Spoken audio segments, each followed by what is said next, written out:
The taxi stopped just short of the gravel driveway I hadn't seen in over 11 months. I stepped out in uniform, boots still caked in dust from Afghanistan, ready to surprise my mom with an early return and sleep in my own bed for the first time in nearly a year. But instead of my white cottage with the blue shutters and porch swing, I saw a dog park. A literal fenced-in dog park where my living room used to be. 3 golden retrievers were chasing a frisbee across what had once been my front yard, and some lady in yoga pants gave me a side-eye before scolding her poodle for sniffing my duffel bag. I thought I was at the wrong address until I saw it, the tree I carved my name into before I deployed. Still standing, still scarred, still in my yard, except my yard had been stolen. The HOA sign read Willow Ridge Community Park, sponsored by the Homeowners Association. Below it, a plaque with a quote said dedicated to peaceful living and communal joy. I stood there, frozen, heart pounding louder than incoming shellfire. When I asked a passing couple what happened to the house, the man casually shrugged and said some government guy hadn't paid his taxes and the HOA repurposed the land. They walked off sipping smoothies, oblivious to the fact that I was the so-called government guy. Inside my chest, something snapped. Not rage, not even sadness, just disbelief wrapped in exhaustion. I dodged bullets, led recon patrols, and rescued injured civilians from burning villages. But back home, the enemy wore designer sunglasses and ran neighborhood committees. I spent the next few hours bouncing between city offices like a pinball machine.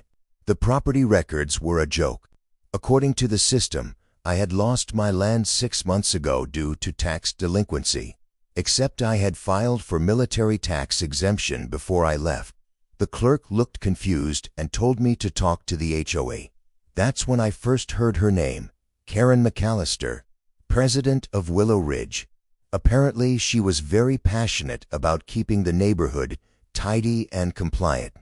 I found her in the community clubhouse holding court like a tyrant with a wine glass. The walls were decorated with self-awarded certificates and a blown-up portrait of herself titled Founding Mother. She was in the middle of scolding a teenager for hanging fairy lights on a backyard fence when I walked in. She didn't look up until I cleared my throat. I introduced myself and told her I used to own the property at 1428 Maple Trail. She blinked like I had insulted her interior design.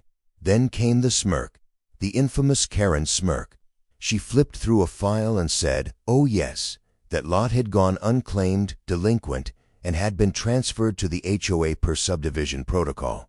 When I explained that I was on active duty and had a federal exemption, she cut me off mid-sentence and said, and I quote, maybe you should have thought of that before joining the Army and abandoning your responsibilities. There was a silence so thick you could have heard her ego inflate. I reminded her that federal law protected deployed service members from losing property due to non-payment of taxes. She responded by offering me a different lot at the rear of the neighborhood, by the dumpster area. We can work something out, soldier, she said, as if she was doing me a favor. That night I didn't sleep. I drove to a motel on the edge of town, sat on the edge of the bed, and stared at the wall for hours. My body was home, but my soul was still deployed. Not overseas. No, this war was on my soil, and it was far dirtier than anything I saw in combat. The next morning, I contacted Luis Ortega, an old friend who now worked cyber investigations with a federal agency. He owed me a favor from back when I pulled him out of a burning convoy. I told him what happened, and within hours he was digging into public databases. What he found was a spiderweb of forged signatures, retroactive board meeting notes, and land sales involving shell companies linked to Karen's cousin. The HOA had created a fake paper trail that looked legitimate on the surface but collapsed under scrutiny. Louise found emails between board members talking about how easy it was to flip that soldier's dirt and how they planned to make the neighborhood military-free and HOA pure. He sent me a screenshot of Karen joking that I'd probably never come back, and if I did, he'd just salute and walk away. The rage I'd bear for so long started rising like a storm. I thought about going to court, but legal battles could drag for years, and Karen had layers of protection. No, I needed something faster, something louder, something poetic. I remembered a conversation I had with Colonel Trent during my last deployment. He'd said if I ever needed anything back home, I could call him directly. I didn't think I'd ever cash that in, but this felt different. This wasn't just a property dispute. It was a betrayal of a soldier by the very people he protected. When I called, I told him everything. He didn't laugh. He didn't hesitate. He just said, "Send me the GPS coordinates and a list of structures involved." Then he added, "You want this quiet or dramatic?" I replied, with every ounce of dignity I had left, dramatic. The plan was born right there. I didn't want an apology. I didn't want compensation. I wanted the HOA to feel, publicly and permanently, what it was like to have their lives bulldozed overnight, just like they did to me. And in 3 weeks, they were about to learn exactly what that felt like. The next morning began with a quiet intensity. While most of Willow Ridge watered their rose bushes and filed petty complaints about grass height, I was already neck-deep in blueprints, drone images, and zoning map. Luis had spent all night scraping databases and had built a case file so thick it could serve as a doorstop. He printed out ownership records showing how the HOA had filed for adverse possession by falsely claiming the property was abandoned. The truth was obvious now. They had waited for me to leave, then fabricated documents, forged signatures, and sold the land to a shell corporation owned by Karen's own cousin.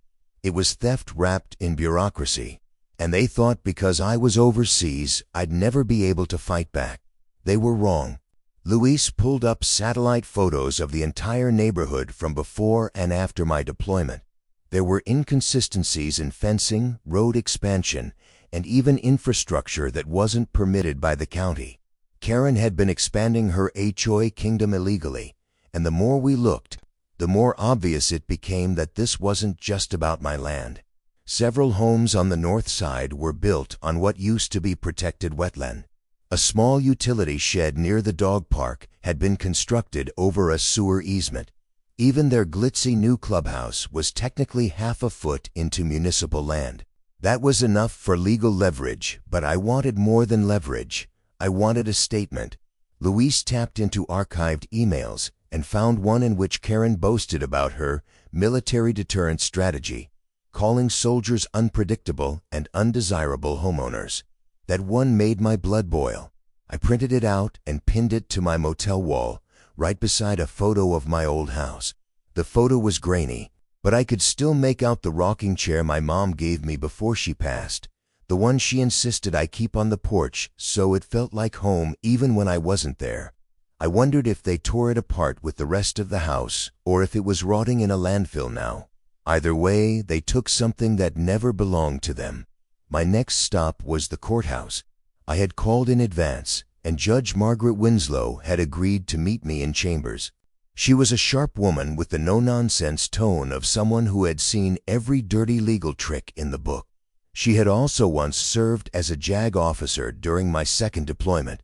We weren't exactly close, but she remembered my unit and had a soft spot for soldiers who got entangled in domestic nightmares like mine.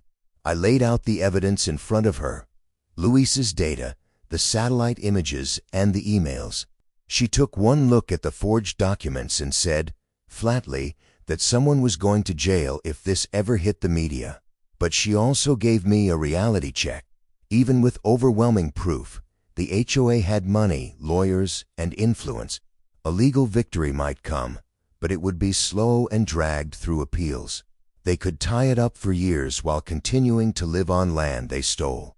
When I asked her if there was any legal framework under which a federal entity could seize the area temporarily for investigation, her eyes lit up. She said it would take a very specific type of federal oversight, one involving national security or public service abuse. She said it offhandedly, not expecting me to take the idea seriously. But I was already thinking 10 steps ahead. I left the courthouse and called Colonel Trent. The man was a tactical genius with a flair for psychological warfare.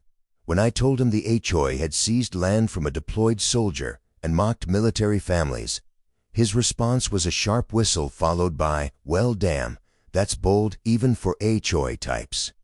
I explained my plan and asked if there was any way a military training exercise could be approved on civilian land that was in dispute.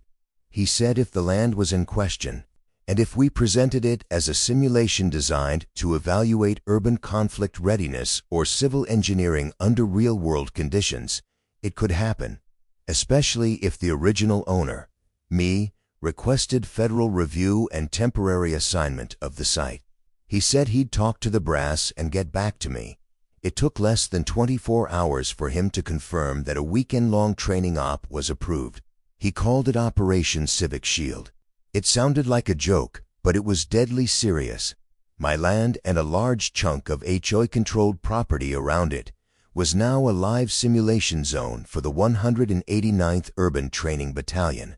They would roll in light vehicles, erect temporary structures, and simulate response scenarios for disaster management and property reclamation. It was all completely legal. In fact, it was encouraged. Meanwhile, Karen was completely unaware.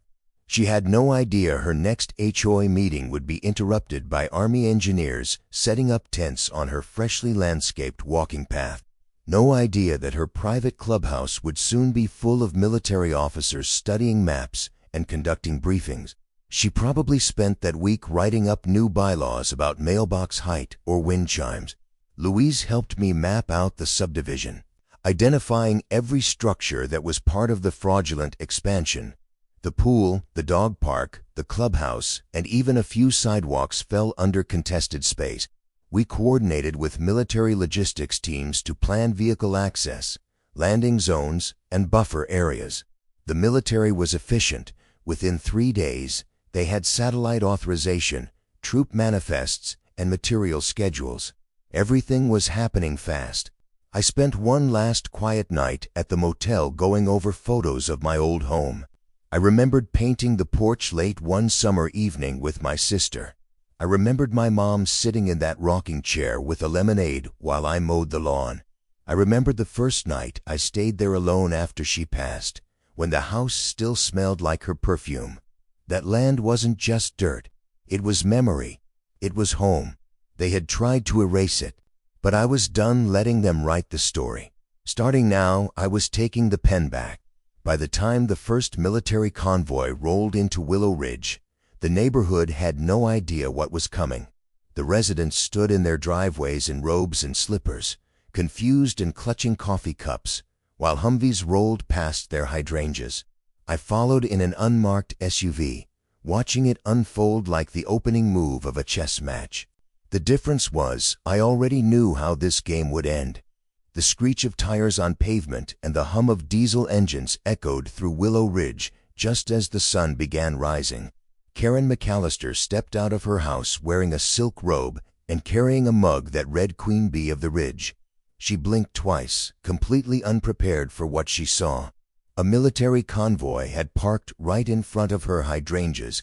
Camouflage tents were being erected in the park. Soldiers were hammering stakes into the ground, and uniformed men and women were walking with maps and radios, some taking soil samples, others studying the land with handheld scanners. Her perfect little suburb was suddenly the staging ground for what looked like a military invasion. Her jaw dropped as a low-flying Black Hawk helicopter made a wide turn and hovered briefly over the dog park before heading toward a nearby landing zone set up in what used to be the HOA's prized meditation garden. Residents stepped out of their homes in confusion, some in slippers, others still half asleep. A few approached the soldiers to ask what was going on but were politely redirected and told to stay inside until further notice. Karen marched across the lawn in outrage, waving her mug like it was a badge of authority. She made a beeline for a tall officer directing setup near the community fountain. Before she could unleash her signature tirade, he calmly handed her a sealed packet. She yanked it open and skimmed the papers, her eyes scanning phrases like federal assessment, land ownership investigation, and temporary occupation approval granted under Joint Operations Protocol. Her face went from angry pink to full-blown crimson. She started shouting something about rights and neighborhood sovereignty, but no one was listening. One soldier politely offered her a contact number for legal inquiries and then walked off without another word.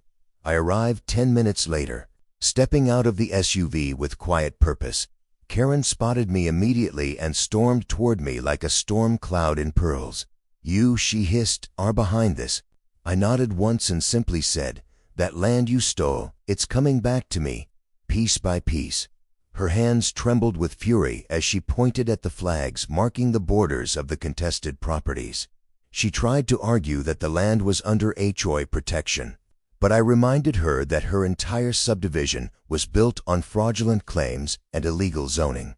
I asked her when she last had her property lines inspected by the county. She didn't answer. Instead, she demanded I remove the military immediately or she would call the mayor. I informed her the mayor already approved the operation and that Judge Winslow had personally signed off on the temporary seizure. The soldiers wasted no time. They established perimeters around the clubhouse, pool, and community garden. All were structures listed in our compiled report as built on fraudulently acquired land. Karen tried to barricade herself inside the clubhouse at one point, yelling that it was private property. But the soldiers simply opened the door with a key provided by the county. Apparently Karen hadn't paid for her own locks. Her precious community room, complete with crown molding and HOA propaganda posters, was transformed into a command center with cots, radios, and field computers. Her wine fridge was emptied and used to store water bottles and MREs. One particularly satisfying moment came when a younger officer walked into Karen's house, took a few photos, and politely informed her that since it was on contested land, it would be used as the secondary field briefing site. Karen went pale. She tried to scream about harassment, invasion, and her rights as a homeowner, but the officer calmly read from the military legal clause that outlined temporary structure occupation under federal simulation operations during land dispute. Her living room was converted into a map room by noon. The residents were in full panic. Some marched up and down the sidewalks waving protest signs scribbled on pizza boxes. Others called local news stations. A few angry dads tried to challenge the legality of the simulation, but once they were handed copies of the federal documents and reminded of the zoning violations buried in their property records, they fell quiet. One couple, older and wiser, came over and offered me coffee. They had lived in Willow Ridge long before the HOA took over and confessed they always thought Karen was up to something shady. Turns out they had been fined hundreds of dollars for trivial infractions like leaving a garden hose out or planting non-uniform flowers. I thanked them for the coffee and asked if they'd be willing to testify later. They said they'd be happy to, and even shared photos from when my house still stood. The media arrived that afternoon. News vans parked outside the gates while reporters swarmed around with microphones. Karen tried to hold a press conference near the community sign, but the camera zoomed in on the military tape wrapped around it like caution markings. She fumbled through her statement, blaming the government, calling it a witch hunt, and insisting that the HOA had acted in good faith. But her voice cracked when the reporters asked why Veterans Home was bulldozed during his deployment. Footage of her losing her temper with a soldier was broadcast by dinner time. Social media caught fire. The video went viral. Hashtags like Justice for Sergeant Cole and Bye Bye Karen started trending within hours. A side-by-side image showing my old house and the dog park now sitting on top of it became the face of the story. Public sympathy shifted like a landslide. Meanwhile, Luis kept feeding me updates.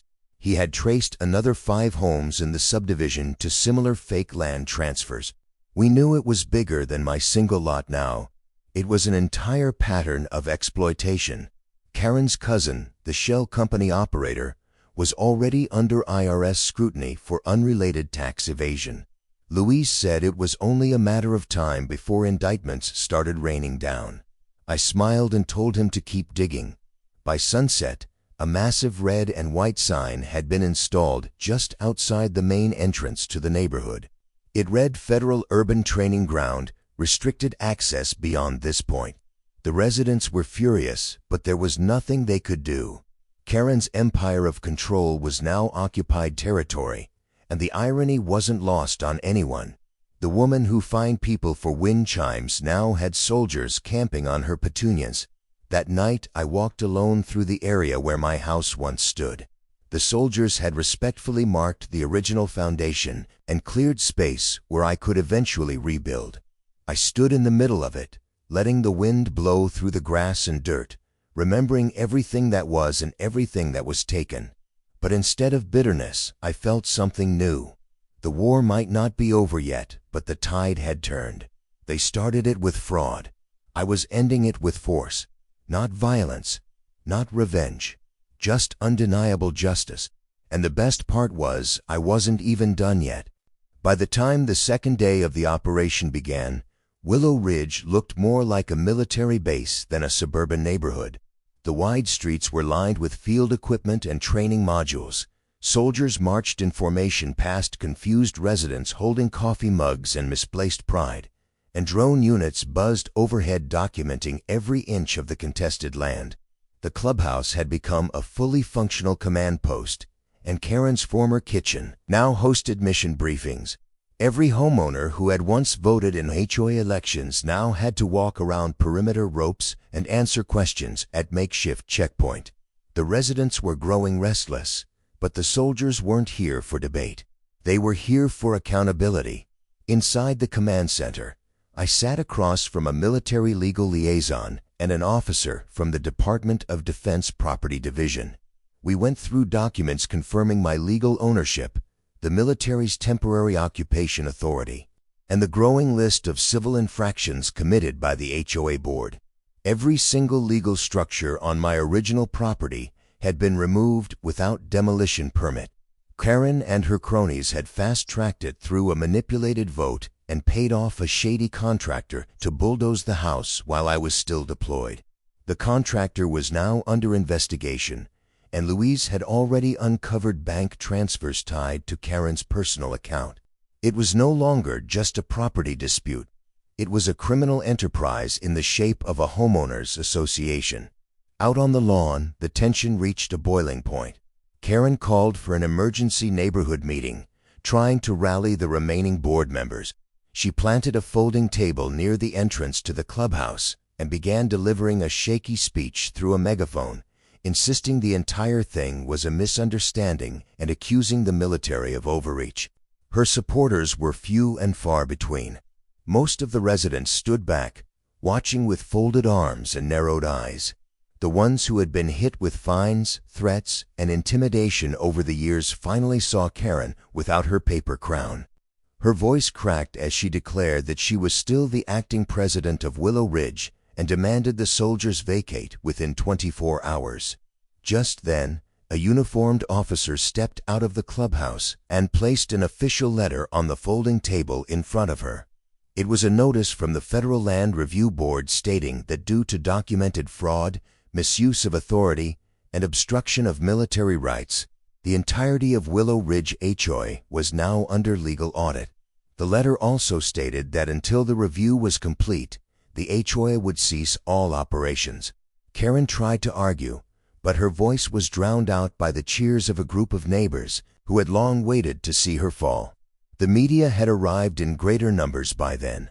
Local channels, national news crews, even a few online influencers hoping to catch viral content stood along the edge of the property with cameras and commentary. One reporter stuck a mic in Karen's face and asked what she had to say to the veteran whose home was destroyed under her watch. Her reply was defensive, full of empty legal jargon and half-baked excuses, but none of it mattered. The story had already taken on a life of its own. Viewers across the country saw her as the face of entitled bureaucracy gone wrong. And me? I had become the symbol of calm retaliation, of justice without a shout.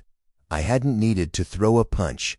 I just pulled the right string and watched her world unravel.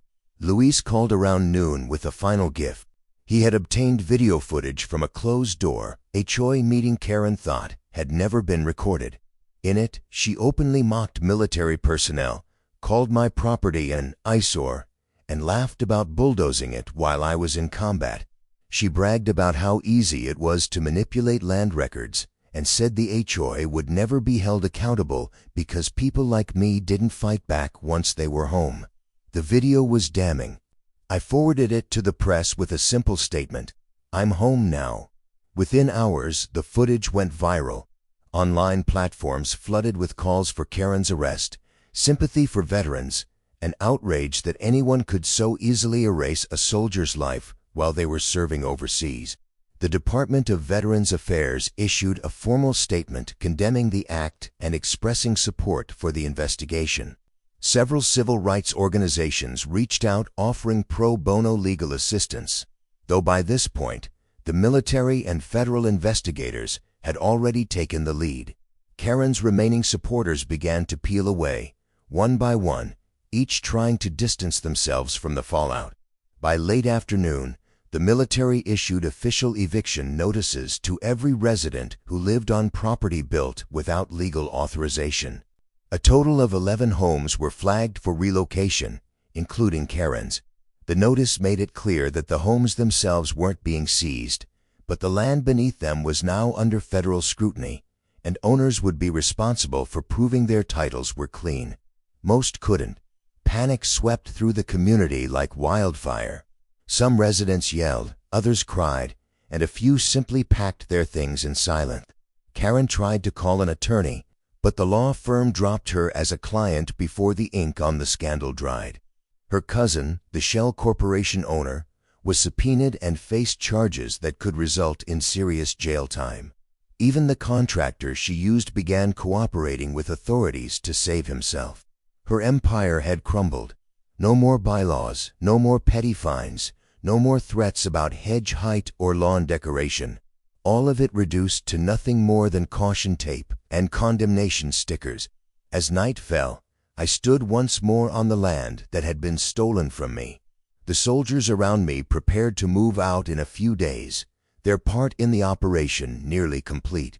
They had done their job. The property was secured, the fraud exposed, and the message sent loud and clear. I thanked each of them personally as they passed, many of them saluting or clapping me on the back. A few had stories of their own. Similar injustices, ignored complaints, battles fought not on foreign soil but in the homes they came back to. This win wasn't just mine. It was a win for every soldier who had ever returned to find what they loved taken from them in their absence. The final blow came quietly. Judge Winslow issued an order authorizing the dissolution of the Willow Ridge HOA pending permanent federal acquisition of the misused land. Karen's position was officially terminated, her title stripped, her legacy buried beneath scandal and shame. I didn't need to see her face to know she was broken. It wasn't just her house she lost. It was the illusion of power she had clung to for years. That illusion was gone now, and all that remained was a woman screaming into a void that no longer listened. And for the first time since I got back, I slept, peacefully, dreamlessly, knowing that the final chapter was near. The morning sun rose over Willow Ridge, not with the quiet comfort of a typical suburb, but with the last gasp of a neighborhood that had finally been humbled. Military vehicles were packing up, folding tents and loading crates, but they left behind something far more permanent than their tire track. They left behind change. Residents stepped out onto their porches not with complaints, but with questions about ownership, about who had lied to them, and about what was coming next. For the first time in years, they weren't afraid of their HOA. The iron grip that had once held them hostage with fines and rules had rusted and snapped. In its place was uncertainty, yes, but also a strange sense of freedom. The dictator of the picket fences was gone. Karen had spent the previous night trying to call in every favor she could think of. City council members, attorneys, old donors, even distant relatives with vague ties to public office. But none of them wanted to touch the scandal. The video of her mocking the military had poisoned her name beyond repair. She couldn't even step outside her front door without a camera in her face. The media had set up camp just beyond the federal boundary, and her every move became another headline. When she tried to hold a press conference in her driveway, she was drowned out by chants from residents holding up signs that read things like "Bring back the house" and "We stand with Cole." Her voice, once sharp enough to cut through walls, now barely registered above the noise. Meanwhile, I had a different focus. I walked back through what had once been my front yard, now marked by survey flags and chalk outlines where the foundation had been. The land was quiet again, but not hollow. It felt alive. The soldiers had cleared space, and a few engineers had even offered to help mark the original dimensions of the house, based on photos and old property lines. One of them gave me a roll of plans drawn up from the original layout down to the porch swing my mother loved so much. I held that roll like it was gold, not because of what it was, but because of what it meant: a return, a restoration, a promise.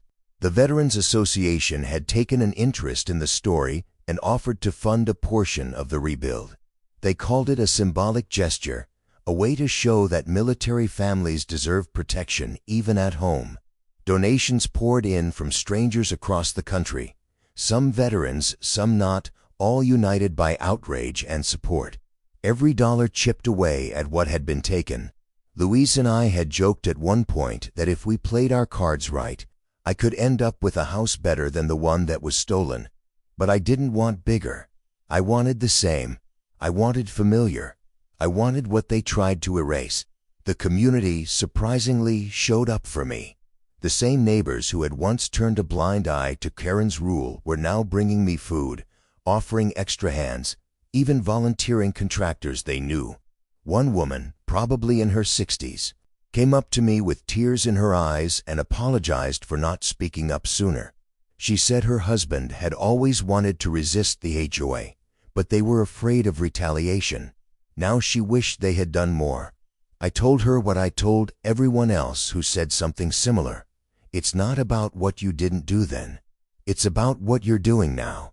And they were doing plenty. Karen's house, stripped of its influence and now technically under federal review, was almost unrecognizable. The command team had pulled out, but the structure was to be repurposed temporarily as a public review center. Investigators had already begun combing through HOA records stored in her garage. Boxes and boxes of files were uncovered, illegal voting procedures, threaded letters from residents, and invoices that pointed to years of embezzlement. It was the nail in the coffin. Karen was no longer just a disgraced neighborhood tyrant. She was a criminal. Formal charges were filed within a week: fraud, conspiracy, obstruction, and misuse of authority. She would never run another board meeting again. With the HOA dissolved, the neighborhood voted to form a voluntary civic association, not one with fines and forced rules, but a group of actual neighbors supporting each other. They asked me to help draft the first charter. I declined the leadership offer but agreed to contribute a clause that protected veterans and active duty families from housing-related action without full federal review. They called it the Ramirez Clause. I didn't need the name. I just needed the promise kept. On a quiet afternoon, as reconstruction officially began, I stood in the same spot where my living room had once been. I placed a new wooden sign into the ground. Not a protest, not a threat, just a message. It read, "This land has been reclaimed with honor." Beneath it, the names of my mother and my unit. A builder handed me a hammer and asked if I wanted to place the first nail. I did. I drove it into the frame of the porch, right where her swing would hang again. The sound of it echoed not as destruction, but as the beginning of something real. Weeks passed and progress continued. Karen left town in the dead of night, her car stuffed with boxes, her legacy reduced to memes and lawsuit. The neighborhood slowly healed. Kids played in yards again without fear of HOA spies writing down scooter violations. People planted what they wanted, painted what they liked, and smiled a little more. It wasn't perfect, but it was free. I never imagined that the war I'd fight after deployment would be the one at home. I never expected the enemy would be someone with a clipboard instead of a weapon. But justice isn't about the size of the battlefield. It's about standing your ground when everything you own, everything you are, is under threat. They tried to bury me with paperwork, with fake signatures, with smug grins behind manicured lawns. They tried to erase my home like it was nothing more than a blemish. But they forgot something important. I was trained for resistance, for survival, for reclaiming ground 1 foot at a time. Now my house stands again. The porch swing is back. The flag waves high. And on warm evenings, neighbors drop by just to say hello. No agenda, no bylaws, just people, as it should be. The war is over. And I won, not with bullets, but with truth, with patience, with quiet power. They sold my land while I was deployed. So I came back and repossessed their entire world. One signature, one soldier, one nail at a time.